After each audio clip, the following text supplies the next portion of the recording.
Yaani mama hata mwanapigania tu Madanda Boys hivi. Madanda Boys?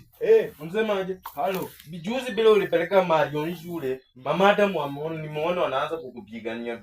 Watu umeua luku na ikodi yako. Na mimi sikuoni kama uko na pesa.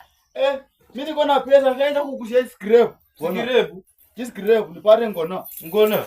Sasa mama hata mwanakupigania na hii kodi surokota ya mchengo huko. Hata wewe. Ni unakuja nilinunua kwa pesa yangu. Wewe kwa pesa yangu unaniambia ni mjengo. Kwa pesa yangu nilikata jasho. Ulikata jasho na hata sababu. Nilikata jasho unaona nifanyia mzao wewe. Wewe uko koti gani na hii kodi? Ulipa kodi ya maremu. Maisha magumu haya mimi sipendi haya. Halo Madanda Boys. Halo. Uko ubao? Niko njamba haya. Nimekuja hapa na nini? Nimetoka kutafuta hii. Nikule. Kula. Nilitaka ukuve. Nimeiba mkamba hapa. Uko naenda kukufa. Unajifanyanga hapo ni mzuri hapa. Sasa nimeiba kwa mkamba. Yaani unataka mimi nikufe? Ukuve sasa tukule sasa. Ndio mami nani mama hata mwalikonywe. Turanoche. Nilipata majomba niligonga free. Leo nimeangukia jago. Ndio amenibeba roho. Nisomeko leo mimi sijui kusoma.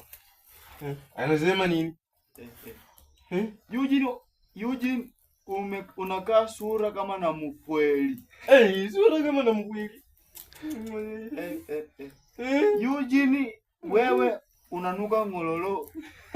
Ulisaidiwa kusoko kwa dauni mwezi 3 ndo at least harufu ianze kukuja. Huyo demu ananibuzi mimi. Huyo demu ni kama hakupendi Eugene. Wewe unifanya tu. Wewe inakaa unanichomea unipendingi kwa rembo. Hapana Eugene wewe ni class yetu ajana nipeko chama wa bomba somako sasa tusikie. English. Soma tu Kiswahili amaandike Kiswahili. Amaandike Kiswahili. Sawa, amaandika subject iko. Hadi ananipenda. Anakupenda. Acha uchamu jamaa kuna kijana. Huyu jamaa anataka kuniharibia ndio maana. Jamaa anataka kuharibia. Ndio maana ile siku nilikuona kwa mahindi unanichungulia mimi nilikuwa na yeye. Hapana Eugene bwana. Huyu jamaa amaandika kweli hapa hivi subject Eugene. Huyu jamaa kutaka. Acha nikusomea vizuri. She said that she is love you. She is love you. She is really loves you. Dani Wamboka. Sijui hiyo pakatu ni mwijie kwa. Madanda Boys. Hayo. Baba. Nzuri. Baba Marioni amesema unatembeaka na bibi yako huko kwa puzo huko. Sasa ndaka aje. Hatuna mkunjianga kwa koti kumromboza kumjingia. Sasa amesema ananikuja. Wewe sasa uko na laja leo jela. Namfanyia mazoezi. Sasa si ndio umepata chakula ya chela mchele. Namfanyia mazoezi. Unamfanya mazoezi? Mazoezi baba. Sijaanza leo. Basi utaua Baba Marioni bwana. Ako wapi? Ako wapi? Ako na picha na chifu. Ako wapi? Enda mlete.